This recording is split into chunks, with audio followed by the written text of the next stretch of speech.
umpisa na. Mahirap ba yung tanong? Madali lang. Wait, recorded ba to? Yes. Okay. Ano yung site game mo? Record mo na.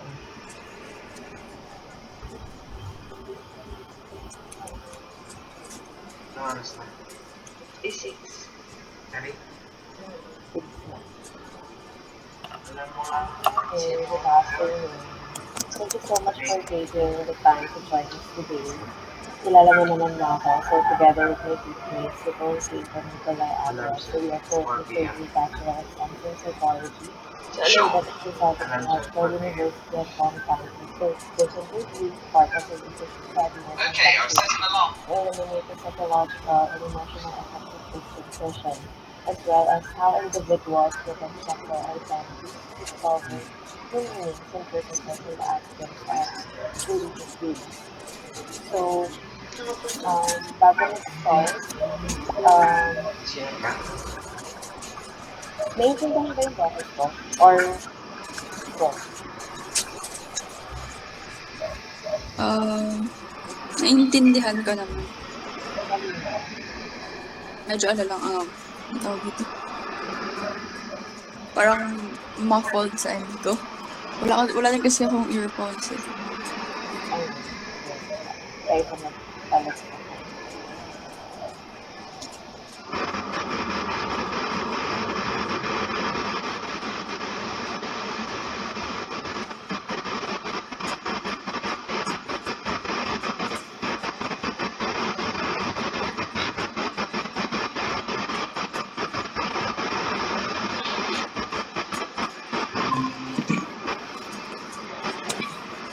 Hi, ayan, okay na? Malinaw? Perfect. Ayan. So, yung participation mo dito, voluntary, though sinabi ko sa'yo na mag-fill out ka kasi kailangan talaga namin ng participants. Pero may mga questions na pwede mong skip if hindi ka comfortable sagutin or hindi ka pa ready. Tapos, yung recording, actually nire-record namin siya para mas mabilis sa pag-transcribe ng mga question and answers. Pero if sa tingin mo hindi ka comfortable na i-record yung sagot mo or yung interview na 'to, pwede namang hindi i-record. So everything is with your permission pa rin naman. Tapos, bago tayo mag-start, may iba ka pa bang questions tungkol sa study or may mga concern ka ba? Wala naman. Okay naman. Okay. So, pag nag-start ako tanong, etong unang-unang question, you can start answering by stating your name or your nickname, your age, and then your previous religious belief. Okay. Okay. Okay. So, first question. Can you share a little experience about your former religious and spiritual commitments or experiences? Okay. So, yep. My name is Andrea. You can call me Andrea. I'm 21 years old, and yung previous religious belief ko or yung religion namin mainly is Roman Catholic. Tapos, to answer that question, well, first of all, siguro share ko lang, I grew up in a very religious family. So, one of my experience about something na related sa mga religious stuff is, of course, mainly going to church. And I also went to a Catholic school nung elementary. So, aside from going to church, meron kaming parang mga, I forgot ko lang tawag na. Pero yung sa rosary something. So, may ganon. And then, yung, ano pa ba? Ay, ayun, another thing na ginagawa namin ng family ko before is yung tuwing Holy Week na mag-visit ng different churches to do yung Nalimutan ko din yung tawag, sorry. Yun ba yung visit sa iglesia? Oo, yun. Yung parang ganun. Basta may babasahin na emerald, tapos, ano, yun, Station of the Cross. Ayun, yun yung mga natatandaan kong experiences ko, mostly. About religious stuffs. Ganun. Okay. Yung sa yung elementary school ka, 'di ba sabi mo sa Catholic school ka nag-aral. Yung sinasabi mong rosary prayer, yun ba yung kunyari every 12 or 3 pag tumunog yung gantong bell, so you need to stop walking or anything that you're doing so that you could pray? Ay, hindi. Iba pa yun. Yung gano'n namin is Angelus. Tas yun, every 3 p.m. nga yun nangyayari. Yung rosary, hindi siya, like everyday.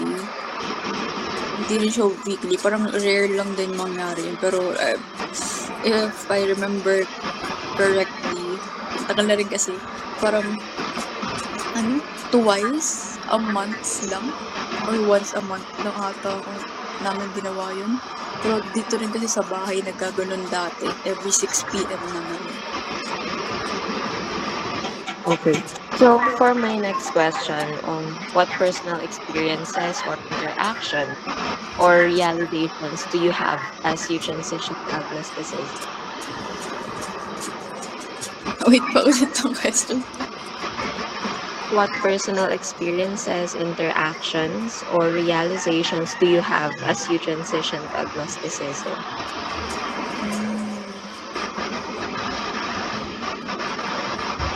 Personal realization, it happened nung recently lang, during college na ako. Parang, tas yun din yung share ko na lang din yung nag-stop ako sa school. So parang, ko, yung belief kasi ng family ko is more of like, pag nagkaroon ng problems and everything, i-pray, ganyan, i-trust Lord or God, and then He will provide. Pero parang, yun nga, nagkaroon ako na realization na, parang ang tagal-tagal na ganun yung belief ninyo or natin. Growing up, ganun din yung na-instill sa amin na, it's important to have trust kay God. Pero, nung around college, and yun nga, nagkaroon ng major issue, and then I had to stop. Na-realize ko na it's not, parang, hindi na siya beneficial, I guess. I mean, you really need to work yourself. Hindi lang sapat yung yung laging sinasabi na ganun na tiwala ka lang kay Lord, ganyan, manalig ka, etc. And then, maging okay din yung lahat. Parang, nung una, I still have that, thinking or belief at first na, pray and everything. And then, na-realize ko na wala talagang nangyayari. And then, puro ganun lang din kasi yung sinasabi nila. So, dun ako talaga na nag-transition na into, okay, sorry, na parang I don't really, or ayoko na ng ganun na thinking or believe. And na-realize ko na parang, wala namang nangyayari ng, miracle and something na parang sa mga Bible stories, if I may say. Lahat ng mga, na-achieve ko. And yung mga bagay na, like, let me say, blessings, kumbaga. is pinaghirapan naman. Hindi siya dahil naniniwala ka lang kung may trust ka kay Lord. Ganun. So, yun yung main realization ko, I guess. Or, that's why I transitioned to agnosticism. Okay. Rinig yung yung gumagawa dito sa amin. Oh, hindi. Ay, Okay. medyo. Sorry. Okay. Next, number 3. So, in what ways did questioning your faith impact your cognitive understanding of life, ethics, or in the universe in general? Wow. Ang deep na question. Pwede pa repeat ulit. Sure. In what ways did questioning your faith impact your cognitive understanding of life, ethics, and the universe in general? So, yung pagta-transition mo from being a religious person to being agnostic, paano siya nakaapekto? Or yung pag dun pa lang sa moment na nag-doubt ka dun sa religious belief nyo, paano siya nakaapekto sa um, pagiging religious mo dati tapos sa pag-unawa mo sa buhay in general? Okay.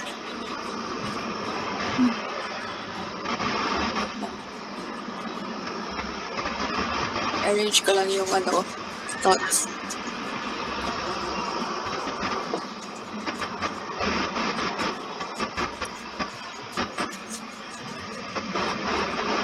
Okay, sige. Siguro sagutin ko muna yung how it affects yung sa perspective ko in life. Ayun nga. More, yung sinabi ko kanina, it's related doon na transitioning into agnosticism, mas naniniwala na ako, or yung belief ko, inclined na siya to, working hard yourself, generally, na, only you, yourself, yung tutulong sa'yo, ganyan, etc. And like, hindi ko naman sinasabi na like, na parang walang sense or masama yung naniniwala ka kay Lord or any other religious parang I don't know if it's proponents or something, pero ayun.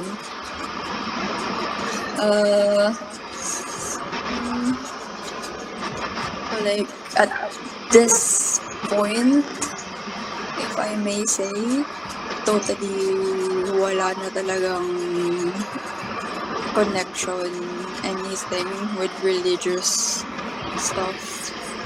Haven't even gone to church ever since and prayed. So instead of like, may something na gusto kong ma-achieve, sa school, aiming for high grades as an example. Dati kasi, nung more on, ako, into religious, or more religious pa, yung belief ko, rather, pag may mga ganong types of scenarios, usually gagawin ko agad is to pray, ganyan, and go to church, ganyan. Yun, yung typical stuff na mananalangin ka, dinggin ng Lord, yung hinihiling mo. Yan. Tapos ngayon, parang na siya. Like, I work hard myself to achieve it instead of relying so much into God by praying. Ganun na yung outlook ko or perspective ko generally in life in terms of achieving things. then,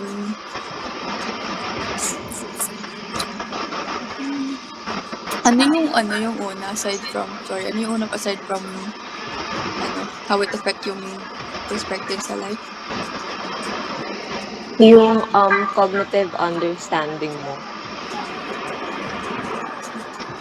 Pero actually, nasagot mo naman na siya dun sa part na sinabi mo na dun sabay, ano yun, yung instead na like magpe-pray ka before, ngayon ang ginagawa mo na lang is to work hard for yourself. Okay. So, pwede na ba yun? Yes.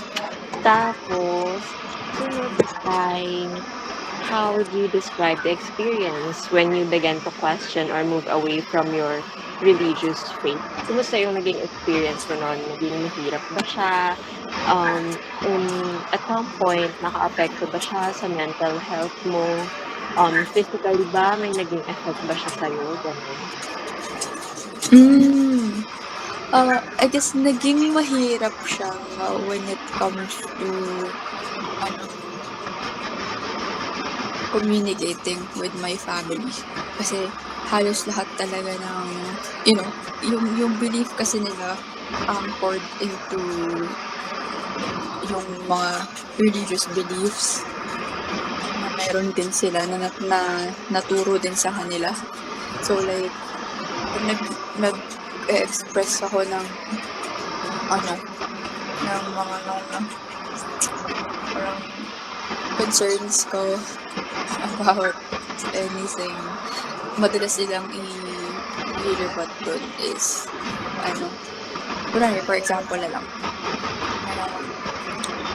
nahihirapan ako sa ganito, ganyan. Ang lalim lang nasasabihin, magdasal ka kasi, maniwala, ganyan, emerald. Basta ganun type. So, nahihirapan ako kapag communicate. And like, hindi rin kasi nila alam na, hindi na ako naniniwala. And pag, mahirap din maki-bond or socialize na sa kanila. Especially since yung mga madalas na, like, ginagawa namin during family time is to go to church. So, most of the time,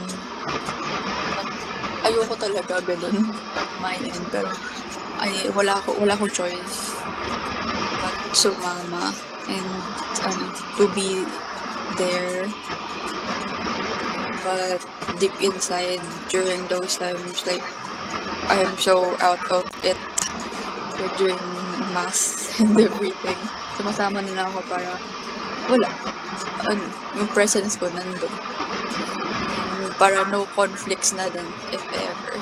So, yun yung naging mahirap on my end. Pero, aside from that, like, transitioning from, ganun yung sobrang religious na belief ko dati to, agnosticism. Hindi naman siya naging mahirap, I guess, personally. Kasi, na ko din na parang, yung belief ko before is na-instill because of school and family. Hindi talaga siya yung, alam mo, yung my own self na want ko and everything. So, yung nag-develop yung brain and nagkakaroon ako ng own thinking and I can make my own decisions. Ayun. I-realize ko na nga I'm not built for something like that. I'm not a very religious person pala. I value personal work aside from you have a very parang I don't know how to call it, pero yung relationship with God, I guess, parang it it just really affects na yung belief mo. Wala ka ng own decision and everything. But yun kasi yung experience ko. Na mas na overpower sila ng belief nila na yun kaysa sa nila, own decisions nila sa sarili nila. So, ayun lang. And so far naman, so far it's good. Wala namang ganong parang difficulty with other people, with friends. Siyempre, mas more open-minded sila, so hindi mahirap na makipag-communicate about it or mag-open up about it. And sa sister ko, okay lang din. Mainly, socializing and communicating sa family ko, aside from my sister, dun yung may difficulty. Yeah, personally, again, and with other people, so far so good naman. Okay. Additional ko lang kasi nasabi mo na yun nga dati most of the time pag nag-search ayaw mong sumama pero wala kang choice. So, like right now, dumadating pa ba sa point na pag ganun, like every week nag-church, sumasama ka pa rin ba? Or kaya mo nang tumanggi kasi ayaw mo lang ganun na hindi na yun yung belief? Good question. Actually, right now, sinasabi ko na hindi talaga ako makakasama. Pero, nung reason ko nun, lagi lang akong may alibay. Hindi ko sinasabi na ayoko lang. Sabi ko na may gagawin kasi ako, ganyan. Tapos may trabaho ko, may schoolwork, ganun. Para lang hindi talaga ako makasama. Pero hanggang ngayon, hindi pa rin sila aware na, ayun na, agnostic na yung belief ko in life. So, ayun, parang din. Nasanay na lang din sila na hindi ako gano'n sumasama. And iniisip din nila, baka busy na kasi work and school. Pero usually, at this point kasi, or these days, hindi na rin sila gano'n nagpupunta. Instead of pumunta mismo sa church, nanonood na lang sila ng mga live mass. So, ayun, win-win. Okay. Next is, how do you define agnosticism or being agnostic? Kasi ngayon, di ba, maraming nag-claim, though sa tingin nila, yung belief nila is agnostic na, pero hindi nila, ang dami kasing misconception yung pagiging agnostic sa pagiging atheist, na yung iba naman, confused lang sila. So, hindi rin nila alam kung ano yung exact definition ng agnosticism. However, at some point, it could be subjective. So, on your own, how do you define agnosticism? Okay. Well, agnosticism,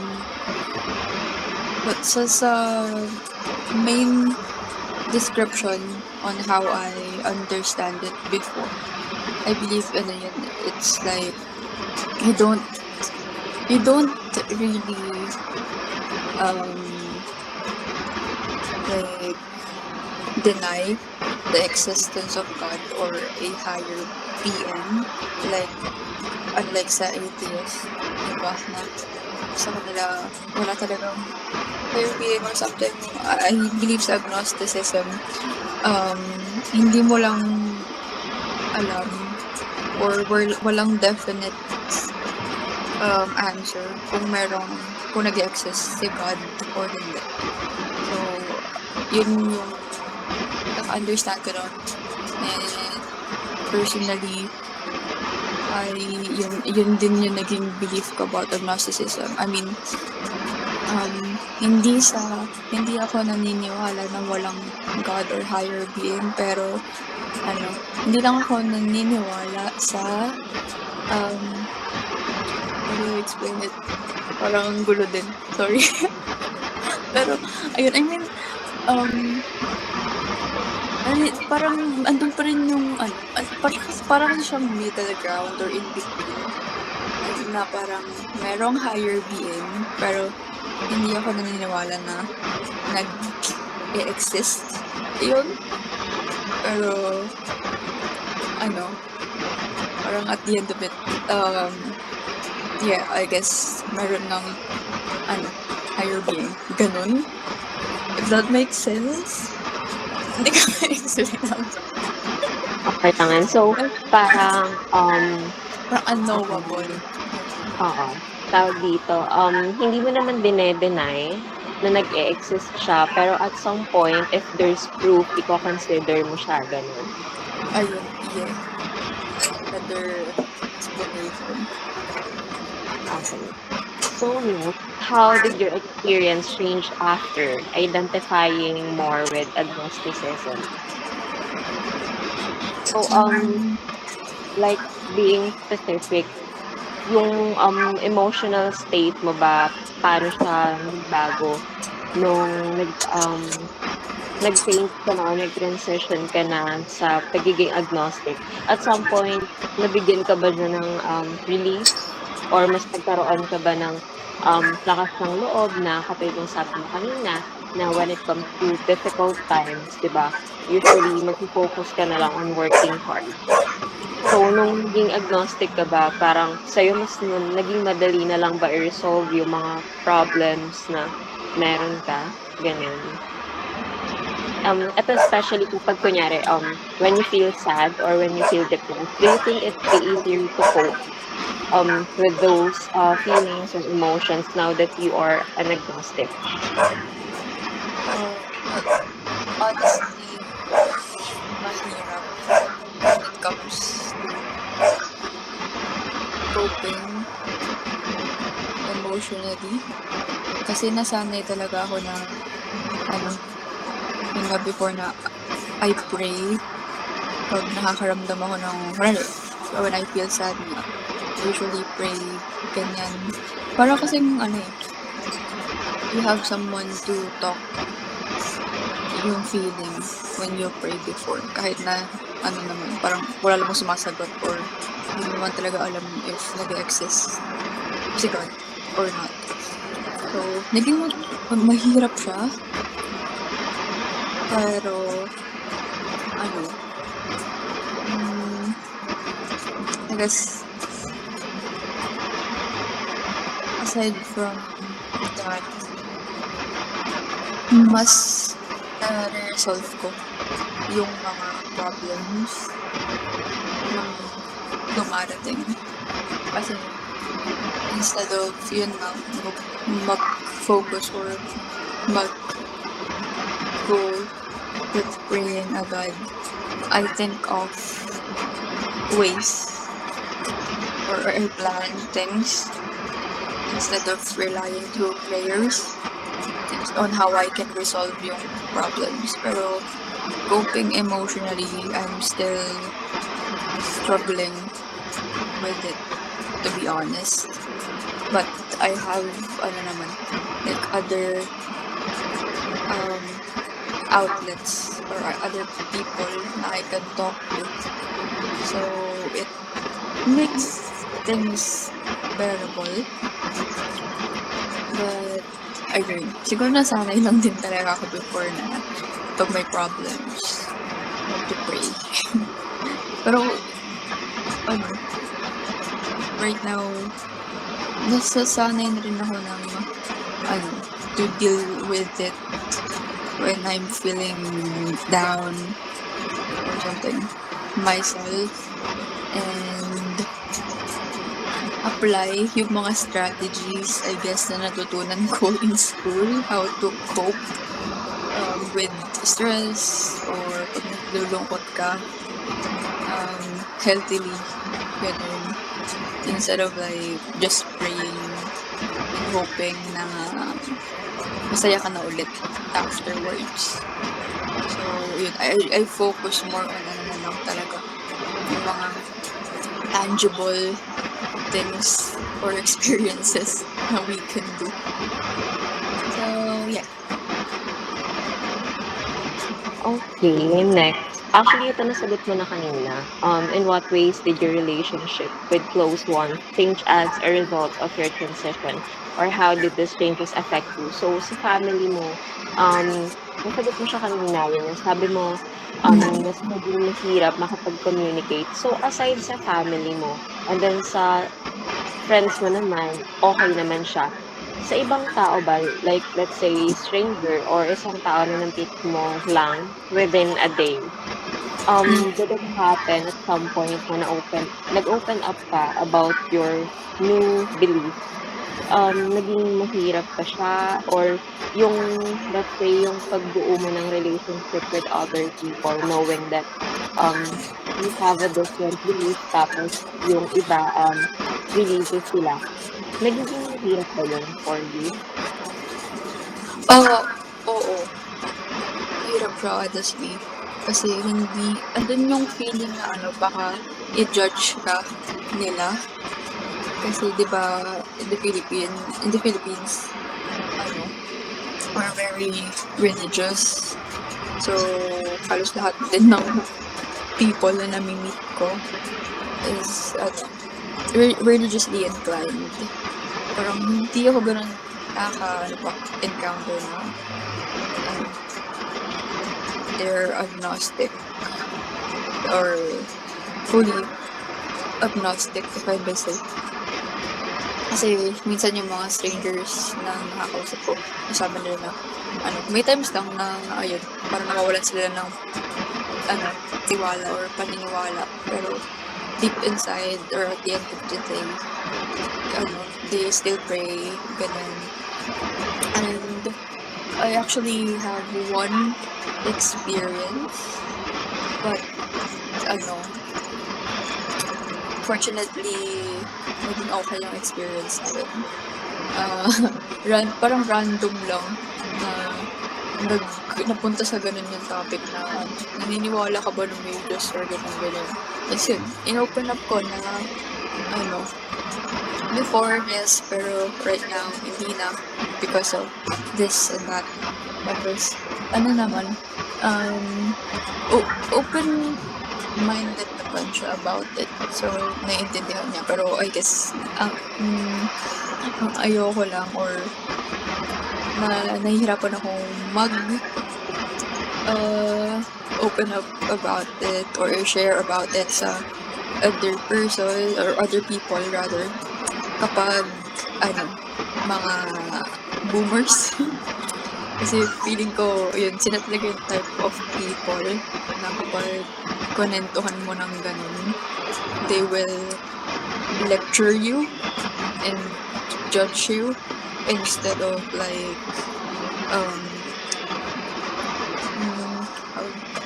how do I say it? Instead of like parang i-acknowledge nila na ganun yung perspective. So, yun lang yung concern ko about sharing yung belief ko na yun sa other people. Okay. Next question. Naabangan kong sagutin mo to. So now that you identify as agnostic, how do you engage with spirituality, meaning or existential questions in life?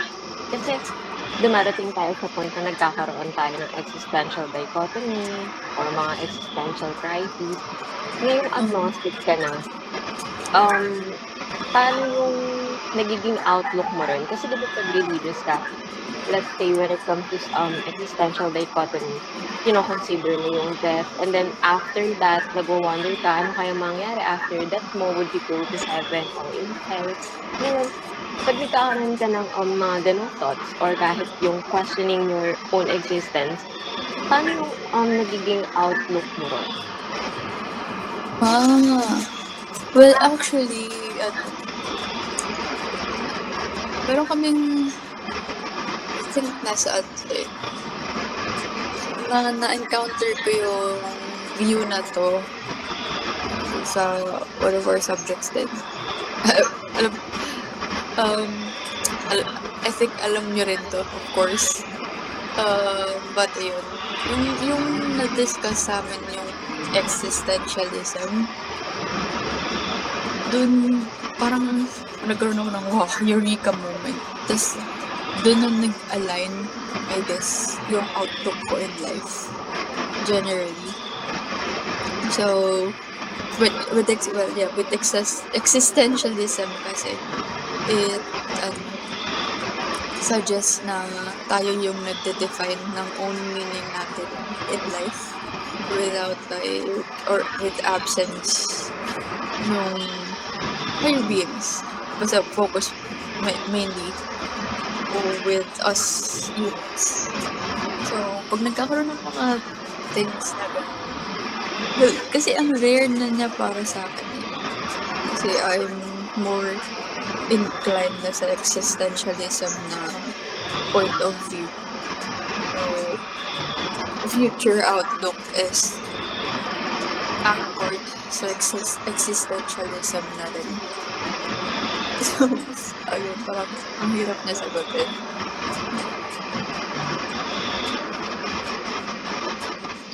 Next is, how would you describe your current state as an adult?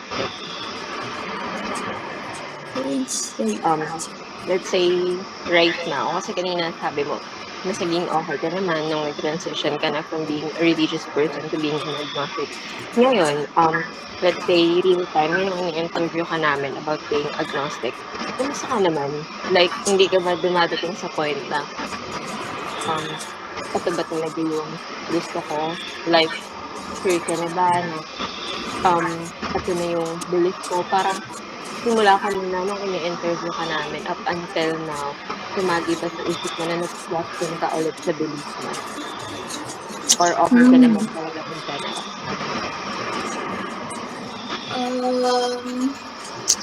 I guess okay na ako in general. Pero yung mga first few like experience ko, I guess, like transitioning into it, dun yung may mga times na naisip ko na like agnostic ba talaga ako or na-experience ba ako kasi parang galit ako sa view ng family ko or sa family ko in general. Parang ganun. So, pero na-realize ko na I'm really more comfortable sa ganong belief with agnosticism.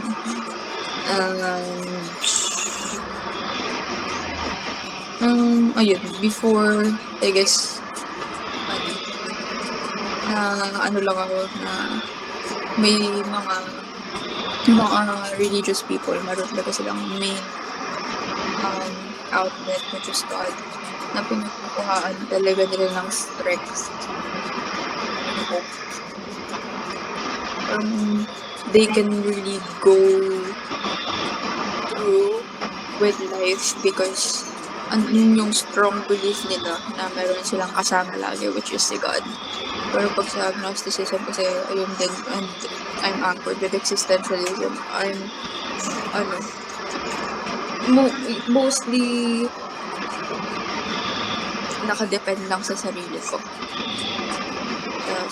And yun. So, yun yung mahirap. Kaya, there's times na I am thinking of like going back to being religious again. And dahil lang dun sa ganung feeling na there you will have added this strength and hope kahit na medyo may pagkadalili. Pero actually surprisingly helpful siya. Based on experience before sa other people din, as far as I can see. Okay, pero right now, okay naman. Nasanay na lang din siguro ako. Okay. Thanks for that. And then next, aware ka naman na yung kailangan talaga namin participants is from Metro Manila, pero wala na kasi kami mahanap. So, consider na sa Metro Manila ka nakatira ngayon. Paano mo i-describe yung religious environment ng Metro Manila? Kung kunyari sa Metro Manila ka nakatira, in what ways do you think it influences the young adult or yung mga kagaya natin na maapektuhan yung belief natin or yung mga perspectives?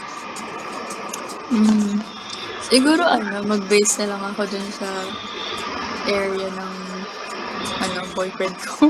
Kasi madalas naman ako dun. Pero sa kanila kasi, malapit sila sa church or yung maliit na church kada barangay ganun. Tapos lagi may misa dun. Lagi ko naririnig, which is weird. So, I guess dun sa area nila, they're still very more, or they're still practicing mga religious things na ginagawa usually. Like around 6 p.m., may misa, and then, or may mga announcement kasi or something. So,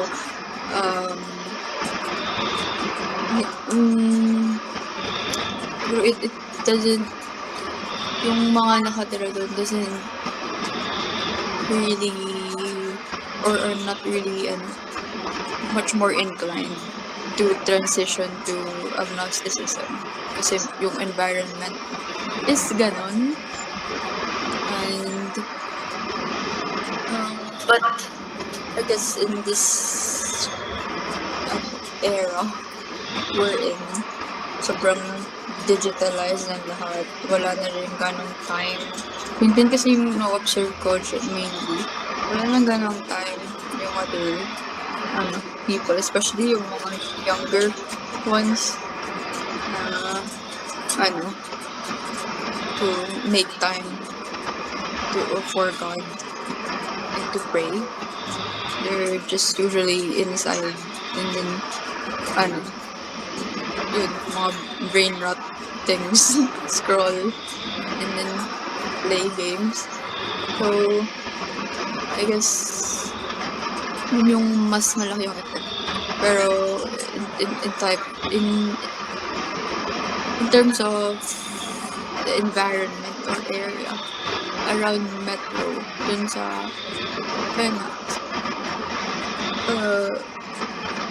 area in which I'm usually staying in or mostly staying in, hindi sila ganun ka dali masway yung belief because they're still strictly practicing yung mga religious things and sobrang active din talaga yung barangay dun, surprisingly, about sa mga ganong stuff, and they really encourage everyone and they make regular announcements from what I can observe. Okay, so we can say na in Metro Manila, yung mga religious belief up until now, buhay na buhay pa rin siya. Yes, pero sa specific area na yun, like I can't really say buong Metro Manila. Pero yun. Okay.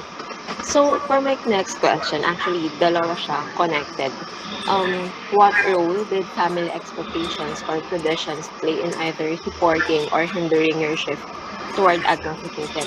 So, pag dalawahin natin, yung isa, kasi nasabi mo naman na sa family mo, medyo naging difficult yung interaction mo or yung experience mo with them between being religious and being an agnostic.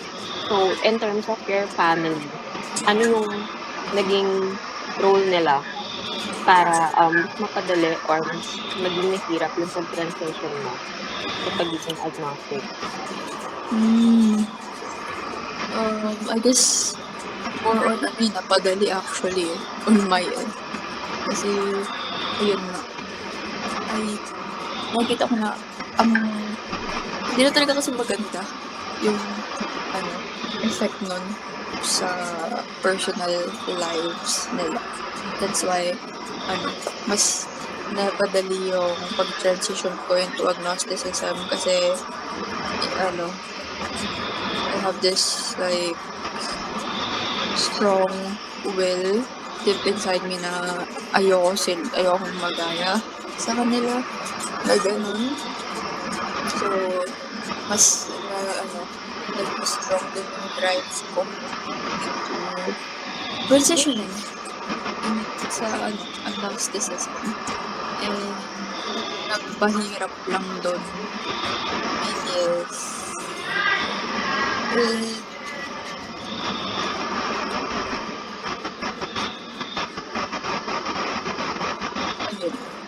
ayun. Yung nagpahirap doon is dahil they're very religious and they're like strictly practicing pa rin yung mga ganun, like praying, doing rosary every gantong oras. Nahihirapan akong like ipakita or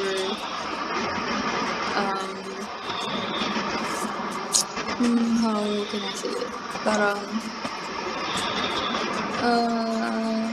Parang in a sense nagiging fake yung actions ko, I guess, towards them or sa bahay. Yun yung naging mahirap kasi inisip ko na ako lang yung isa dito na ganun yung belief, tas lahat sila very religious. Parang ang OP on my end. Tapos ang hirap kumilos if ever, lalo na pag siguro nag-uusap sila about religious something or magdadasal sila or mag-rosary.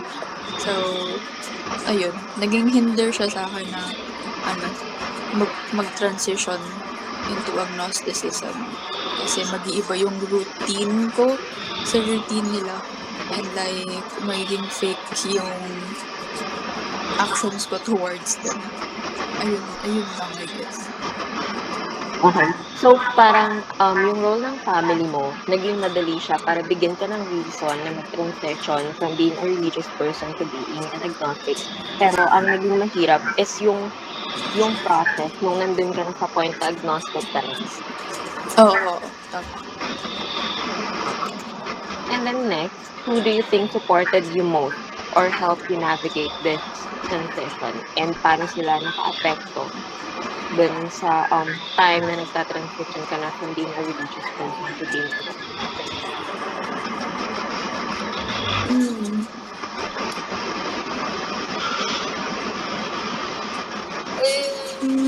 for that, I believe friends. Kasi, alam mo na yun, Rish. Pero ayun din. Yung other friends ko din in college. Wow, surprisingly, isa din sa kanila is agnostic. So, siya mismo yung parang naging parang body, I guess. Kasi mas naiintindihan namin yung view ng isa't isa. It's helpful na nandun siya. And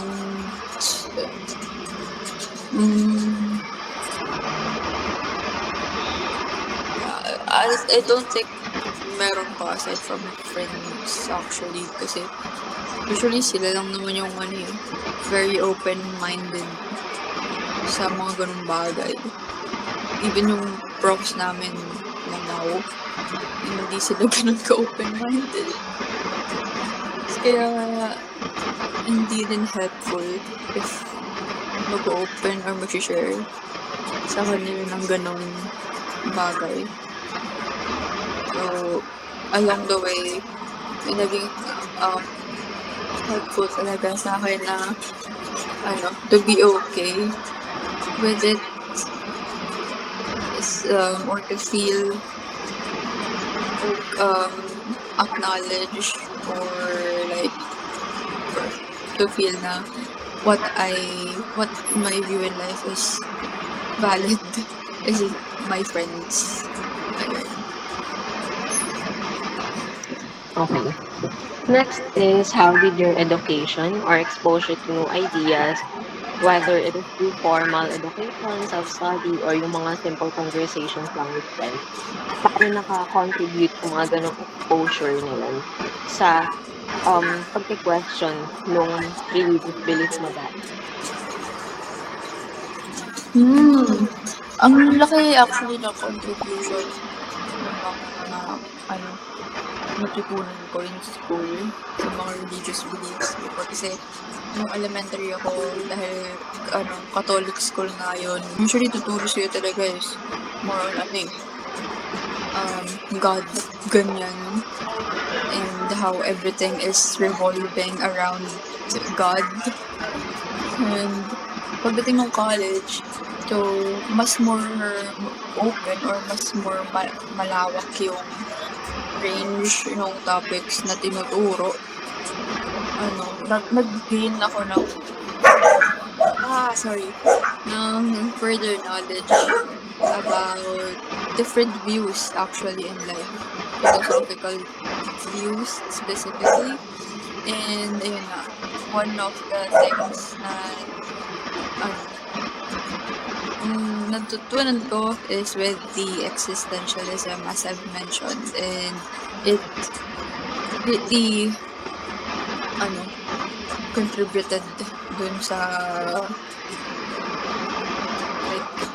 mga old or previous beliefs ko, religious beliefs ko, na nagkaroon ako ng chance na ma-compare yung mga religious beliefs na na-instill sa akin before, and yung mga bagay na natututunan ko ngayon. And ayun, na-realize ko na wow, marami rin palang bagay or like views in life instead of the one na naka-revolve lang around God.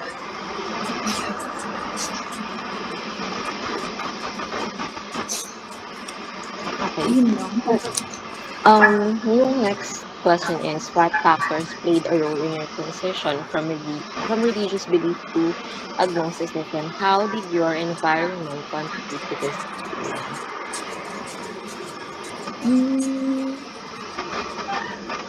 I think, parang same siya dun sa sa previous question. Siguro one factor is family. Yun nga. Family, personal experiences in life.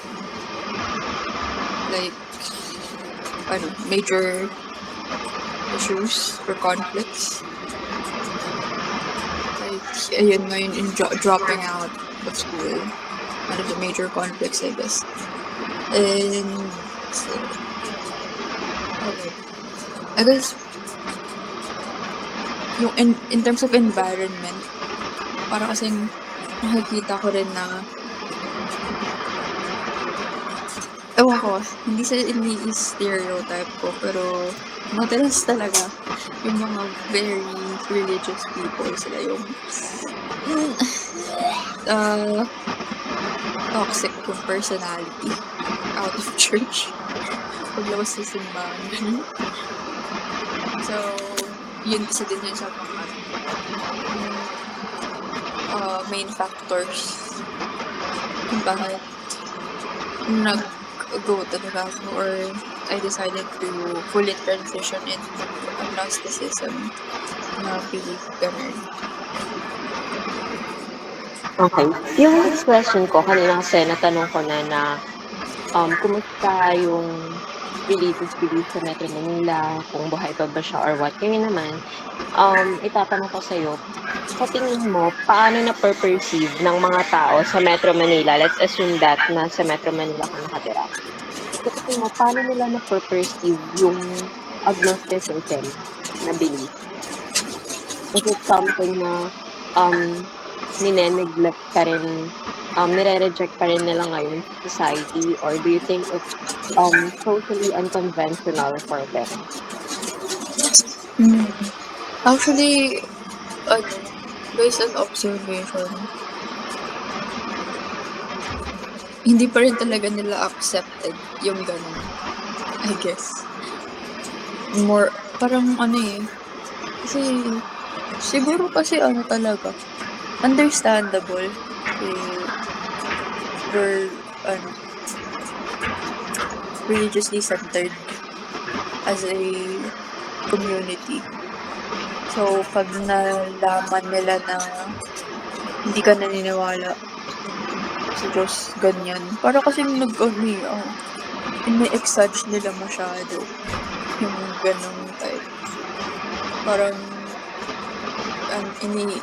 inaan nila, kinakategorize nila into one na porket agnostic, iisip nila di naniwala sa Diyos ganyan, tapos masama ka ng tao and everything. So, ayun. I think, pa rin, hindi pa rin nila accepted yung ganong point of view. Specifically with the older generations around Metro Manila. Doon pa rin talaga yung mga, dun sa, na yun, gen na yun. Doon talaga yung mga very much more religiously inclined na they really didn't accept. Hindi siya nila lahat ko, pero I haven't encountered one yet na very acknowledging and accepting sa ganun point of view in life. Okay. Next is, at some point, may na-encounter ka ba ng mga online communities, ganyan, kahit sa Facebook, or yung mga simple peer discussion na nakatulong para ma-shape yung pagka-transition mo from being a religious person to being an agnostic? And if meron, paano sila nakatulong dun sa transition mo? Wala actually. Mostly through friends kasi talaga.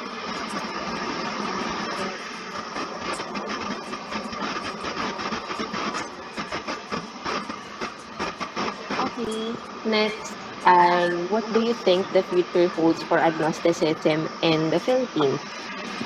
What challenges or societal shifts do you foresee? Sa tingin mo ba, let's say 5 years or 10 years from now, yung agnosticism na belief, magiging socially acceptable na siya? Kahit hindi naman para sa lahat, pero most of the people living in the Philippines, sa tingin mo ba mas magiging socially acceptable na siya? Or meron pa rin mga possible challenges na pwedeng harapin ng Philippine nation once na, alam mo yun, once na mas dumami na yung mga taong nagiging agnostic and then lumilipat from being a religious person to not being one.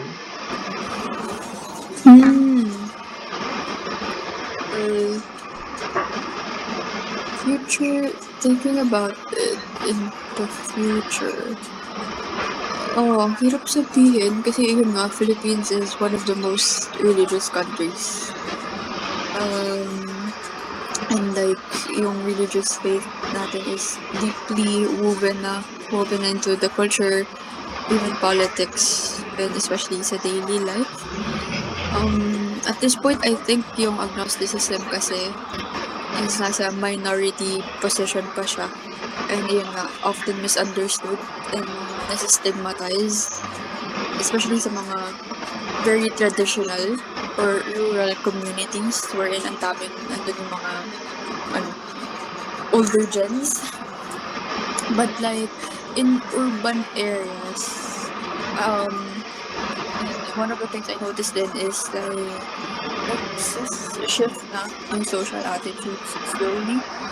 Wherein yung mga younger generations kasi na-expose na sila through social media, yung mga um, like they are being exposed to different ideas through it as well as through school na rin actually.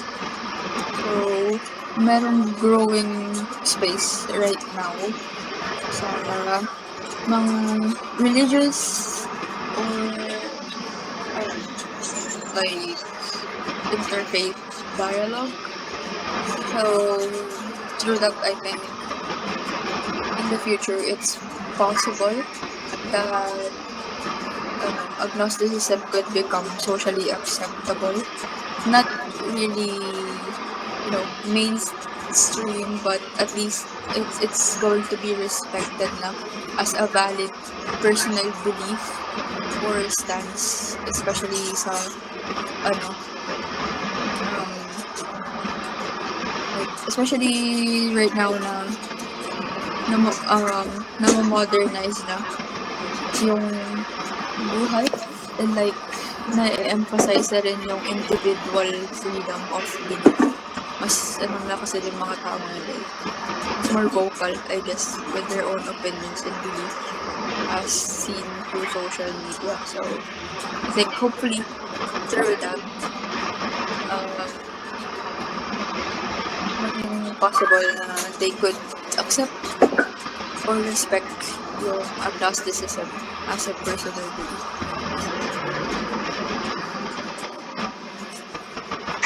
Okay. Actually, itong mga questions na next, SOP number 3 na siya, pero nung nire-review ko yung mga questions, nasagot ko naman na siya from previous one, so mag-skip ako. So, yung next question ko ay ito na lang. Ano yung magiging advice mo para sa ibang tao na currently nandun sa process na nagta-transition sila from being a religious person to being not?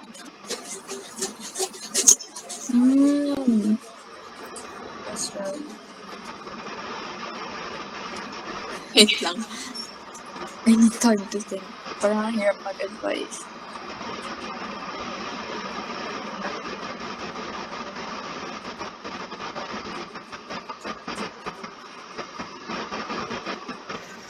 If nahihirapan kang mag-advise, okay lang naman kung wala. Iko-consider pa rin namin yung sagot mo na, ayun, mahirap nga mag-advise.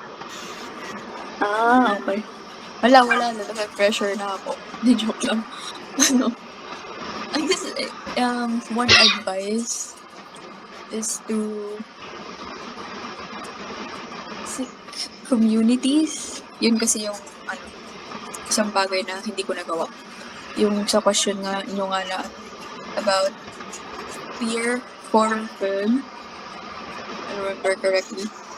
I think very helpful siya actually in navigating yung bagong belief mo if ever, especially kapag deeply rooted ka into your previous religious belief.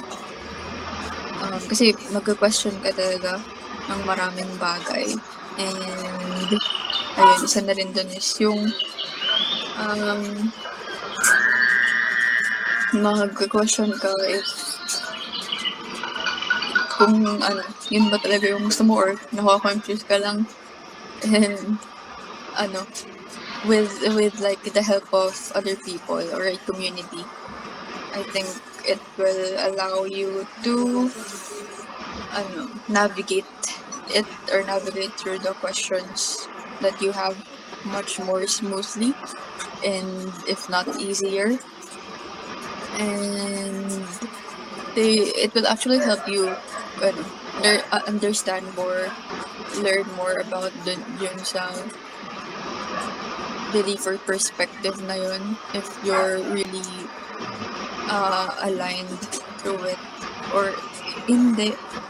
And ano, I think through ano din, like coping emotionally, it will help them, or yeah, those people who are still transitioning to agnosticism. Kasi one of my experience nga is ano, ang hirap mag-cope kapag nasi-stress ka or sad.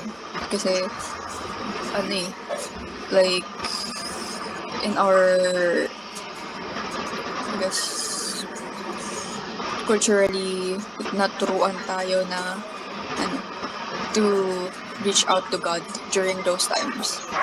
So Gnosticism might be difficult kasi you're just you're not relying to any other transient or higher being, but like you only have yourself and other people. That's why community is ano, important. Yun lang, I guess, yung mga advice ko. Okay. Next is, how do you see yourself now compared to when you held a religious belief? So, sabi mo kasi kanina,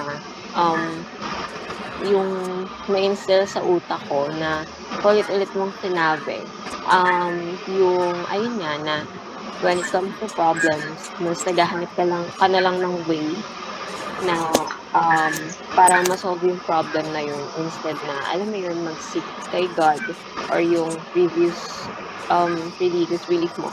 Ngayon, paano mo nakikita yung sarili mo as being an agnostic? Aside from being comfortable with your current belief, do you even feel na mas free ka ngayon compared before? Actually, yeah. I feel much more free. Kasi before, ang daming strict rules talaga. And parang, ano, lahat ng gagawin mo, may iisip mo na, is this thing, or you will question if that thing will, parang, I forgot the term, yung,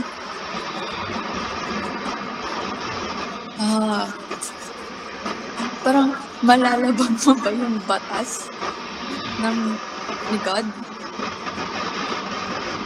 Parang ganun. So, ano,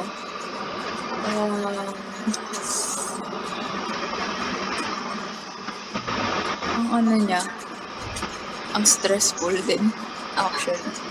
Tapos, ayun pa, yung expectation sa'yo na magsimba ka every Sunday. Parang yung mga types na ganun, mga expected rules or expectations as a Roman Catholic. Mga nakakaano lang. Kasi nakakasakal, I guess, on my end. Parang I'm not really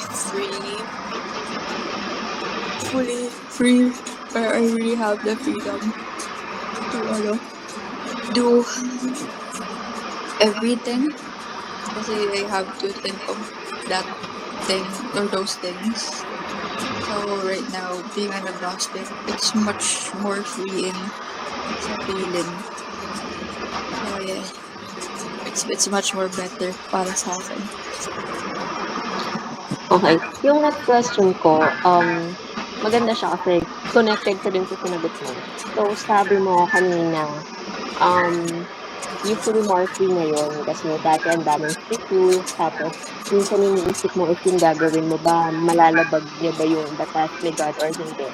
So, yung question ko ngayon, yung transition mo from being a religious person to being an agnostic, nabago ba niya yung paniniwala mo sa mga, alam mo yun, yung mga main question natin sa life, bukod sa existence, dun tayo sa death, yung naniniwala ka pa ba between heaven and hell na kung before, kini-question mo yung ginagawa mo, if malalabag mo ba yung batas ni Lord? So, may isip ko na, baka mapunta ako sa hell, ganyan. Ngayon ba, Mm. naiisip mo pa rin ba yung mga ganong bagay? Hindi na. Parang ngayon hindi na ako naniniwala sa heaven and hell. Parang pag naisip ko nga yun, natatawa na lang ako eh. So, instead of like, mag-worry na, mapupunta ako sa heaven and hell na ganyan, yan nga, being an agnostic is much more freeing. Parang naiisip ko na lang when it comes to death, pag namatay ako, it's a freeing experience without any worries if mapupunta ako sa heaven or hell. Parang yun yung parang main goal or achievement mo. Mamatay. Charot. Hindi pa rin nga. Actually, naiisip ko siya. Parang, it's a freeing moment na mangyayari ever sa buhay mo. Yeah. Okay. Thank you. Yung next naman, meron ka bang mga specific values or yung mga dating, let's say, mga nakagawaan mo na ngayon hindi mo na ginagawa? Aside dun sa yung sa pagpupunta sa church, gano'n, or yung pagpe-pray every time na may mga problems ka. Ngayon, ano-ano pa yung mga bagay na hindi mo na ginagawa, na dati mong ginagawa?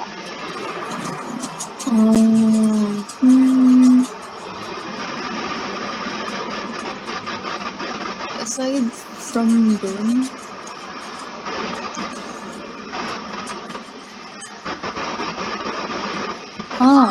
dati naniniwala din ako dun sa mga binibili sa simbahan, tapos papabless. Tapos susuot mo, or mga keychain, or gano'n. Yun, mahilig ako dun sa mga ganun dati, tapos I feel like, kasi, it will serve as a protection and guide. So right now, ayun, yun yung isa sa mga, hindi ko na rin ginagawa. I mean, andyan pa rin naman yung mga nabili ko dati, pero wala, nandiyan lang sila. Hindi ko na sila sinusuot or dinadala. Yun lang yung naisip ko. Aside from, going to church, tsaka praying. Ito ginagawa ko. Okay. Parang yung,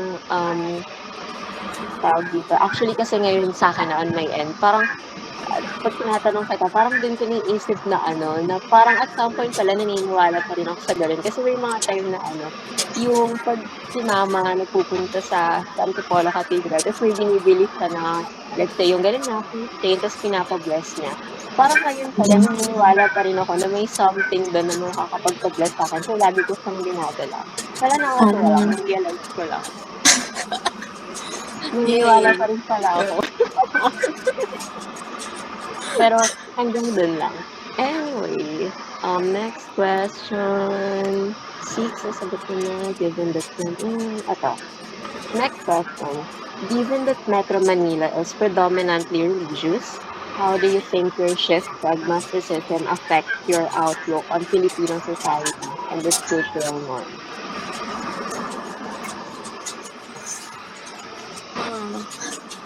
Pwede pa, explain further. Okay. Kasi, yung tanong ko kanina, di ba, paano na-review or paano yung agnostic na belief sa Metro Manila? Tapos, tinanong ko na rin kung paano yung religious belief sa Metro Manila, kung yun ba ay socially acceptable, ganun, or what. Ngayon naman, yung question is, since yung Metro Manila, most areas doon, buhay pa rin yung mga nakagawian nilang mga religion. Sa tingin mo, yung ganong outlook ni Metro Manila, paano kanya naapektuhan nung nagta-transition ka sa pagiging agnostic?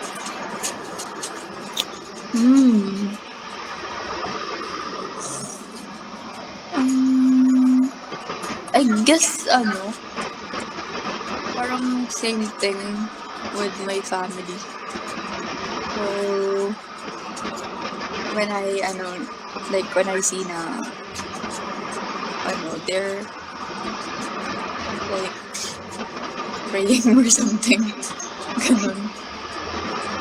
Oh, it makes me parang relive yung mga experiences ko before when I'm still, in those in the religious phase of my life. Parang, ayun, yung ganong mga scenarios around my environment. This makes me think of those things and, like, random realizations at that point. Wow, like before, I have this type of thinking and I'm like this type of people, and now transitioning into agnosticism. It's a really, really huge leap, or there's a really huge difference between doon and makes me actually think ayun din about what ifs. Yun yung mga yung mga main effects about it for me, I guess. Kasi yun nga, dun sa area din namin, sa Metro Manila, they actually have announcements. Like, maririnig mo din actually yung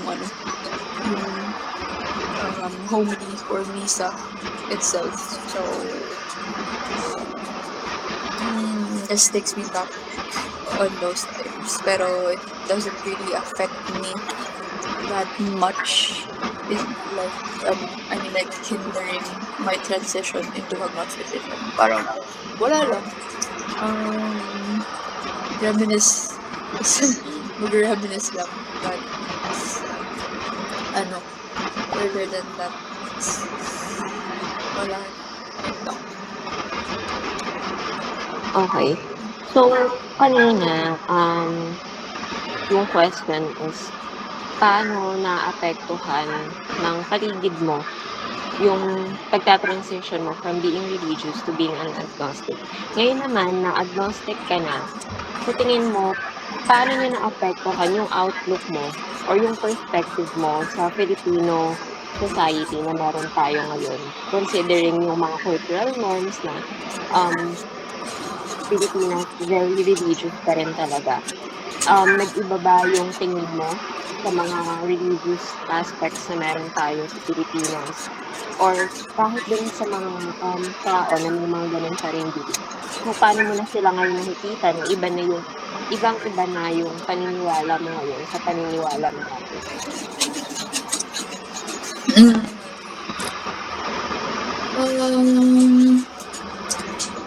I guess it's actually not the same, pero I see those people as they have really, really, really strong beliefs, and I admire them for it, actually. Hindi sila gaano nasisway into other things. So, but like, aside from it, ayun din, yung downside na nakikita ko, those people are like, din, just using Catholicism, if I may say, as an excuse for their behaviors. Ayun, ganun. And like, right now, being an agnostic, and like, alam ko madami din kasing mga stigmas about it, especially coming from religious people. So like, one of my view din sa kanila or those types of people is they're not actually that open-minded. O hindi pa ganun kalawak yung thinking or perspective nila when it comes to different views in life or with religion itself. Parang most type of people, they feel like they're the sila yung mga matataas, your higher ones than other people, especially those na agnostics. And yeah, but aside from dun, kudos to them kasi sobrang strong ng belief nila or very firm sila about sa mga pananiniwalaan nila sa buhay-buhay. And ayun. Ano ba? When it comes to Filipino culture naman,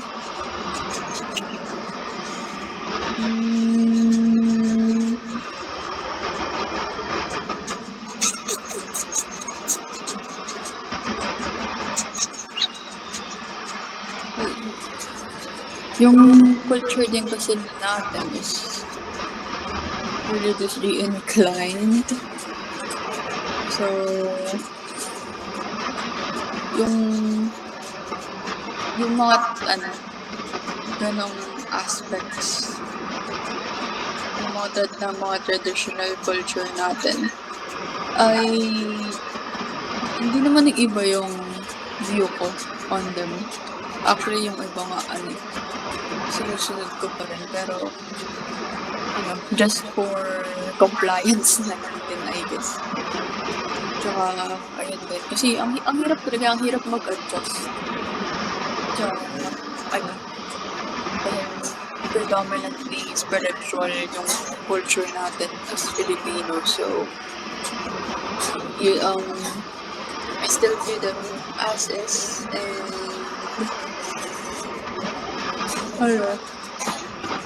sorry. Parang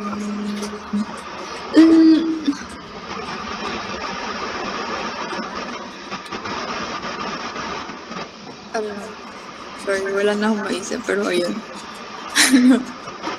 Okay lang rin. Okay, last question. Ngayon na agnostic na yung view mo, paano siya naka-apekto sa willingness mo pagdating sa, kunyari, pagtatry ng ibang bagay, ganon, or yung pagko-consider ng ibang perspective? Kasi yung transition pa lang from being a religious person to being an agnostic, na siya parang ang laking milestone, ang laki na rin yung step kasi personal belief mo and then ang daming adjustment na mangyayari. Ngayon na na-experience mo na yun and currently na-experience mo pa rin yung mga adjustments na yun. Pagdating sa yun nga, pagtatry ng ibang bagay, ng kahit ano in general, paano yung willingness mo ron? Sa tingin mo ba parang mahirap ka? Natatakot ka ba na kasi baka dito na natatakot ka na baka maging huge step din siya kagaya nung ginawa ng transition, or parang mas naging comfortable ka na mag-try ng ibang bagay since experience mo na sa dati? So parang natatakot ka ba na mag-take ng risk or hindi?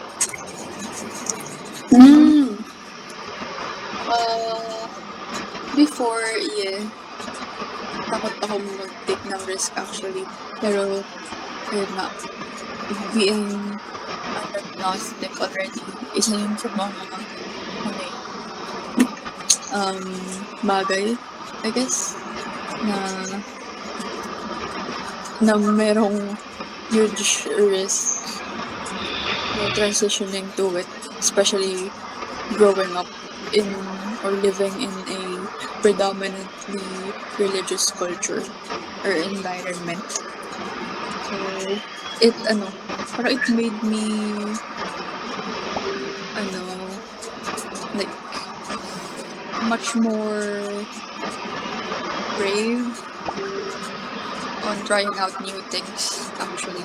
Experiencing that huge transition from one belief to agnosticism. So, I realized na, actually, ay shit, sorry.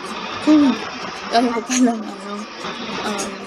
mag-stand up with the decision that I will make in life, even with the environment that I am in. So, mas naging open ako and diverse to new experiences, tsaka ideas. And ayun, parang kasi yung transition ko to being religious, from being religious to agnosticism, and parang na-break niya yung limited ideas ko before. So, with it, na-extend yung beliefs ko with other areas or view ko with other areas of life. And through it then, parang it made me realize na I cannot really just dismiss things outright kasi they are unfamiliar. So, ayun, made me much more brave and the risk taker, I guess, and I'm less afraid rather of being wrong. Well, yun nga, as you know, parang may stigma na agnostics are wrong or yung view na yun is wrong. But standing firm on it or with that belief, natutuwa ko na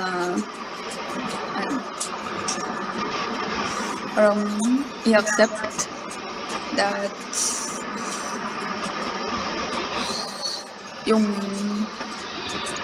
certainty is very rare and it makes failure or changing our mind less threatening, and we're more likely to try something new rather, sorry, without the pressure of having to prove yourself right. Parang ganun. Okay. Actually, yun na yung mga tanong ko. Tapos na siya. Maraming mga na-skip na question kasi nasagot mo naman sa minsan sa SOP1, nasagot mo to sa SOP2, nasagot mo. So, kapag feeling ko, nasagot ko naman siya. So, para hindi maging redundant and para mas maging mabilis, skip ko na lang. So, ngayon, yun na yung mga questions namin. Thank you so much sa Yay! pag-participate. And actually, may TF to. TF! Pero pag nagkita na tayo. Kasi, kulang pa kami ng participants ngayon. Kaya yun, thank you so much sa pagpayag. Tapos, sa paggamit ng address ko. Para mo-consider ka na taga Metro Manila kahit isang araw lang. Thank you so much, Andrea Marie. Welcome! Sino si Marie? Charot. Pwede ka na mag-leave. Pinaalis. Bye-bye! Bye-bye! Thank you so much. Next kasi interview namin si Zarina. Ay, wait! Wow! Para yun, sige. Bye-bye na para ma-interview nila siya. Thank you Bye-bye. so much.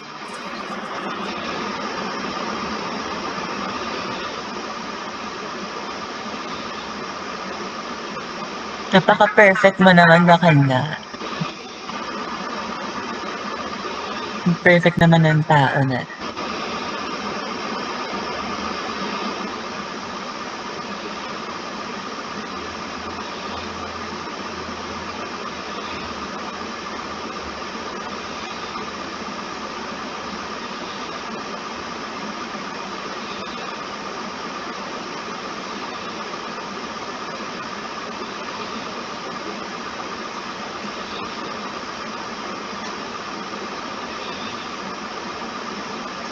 Teka lang, te.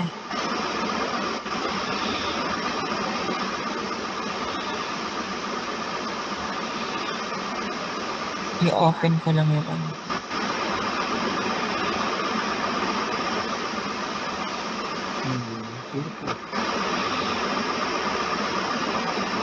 Ano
yung may mga highlight na yellow? Yung yellow ba, te? Yun yung itatanong sa dapat kapal. Ay, yun ba yung kapalit ng original? Itong mga may highlight? Oo, yung may yellow. Ay, yung dito sa gilid. Basta ang tignan dito ka tumingin sa first column, yung mga interview questions. Oo. Tapos, sa SOP 1, yung number 6, di ba may naka-green doon na highlight? Oo, yun yung itatanong ko. Yes. Yun lang, Sige. doon lang sa part na yun. Oo. Tapos, sa ibang quest, basta sa first column ka lang lagi tumingin. Tapos, First column. yes. Tapos, kapag nakita mo na red yung color Hindi ng siya. sulat, di mo siya itatanong kasi naulit Oo. mo. Naulit Tapos, na. yes. Tapos, pag Mhm. kunyari, nasagot na niya yung, pag kunyari yung next question, sa tingin mo nasagot na niya, skip mo na lang. Sige. Kaya mo No, mag-transcribe habang nagtatanong. Kasi parang mas ikaw yung makaka-alam kung ano yung i-skip mo na tanong. yun lang, te. Tanga ako mag-transcribe sa laptop. Mabagal ako mag-type. Go, sige, ako na lang. Tapos, Sige ba? sabihan mo na lang ako kapag, pag magtatanong ka, sabihan mo na lang ng numbering. Kunyari, question number 1, question number 2. Tapos kung mai-skip ka, sabihan mo ako. Sige, te. Tapos sabihan mo rin kung anong SOP number ka na. Goods. Kiret. Wait lang. Hindi pa nagde-reply si Zarina eh. Pero sinabihan ko naman siya 4:30. Gano'n lang, te. Ayun lang.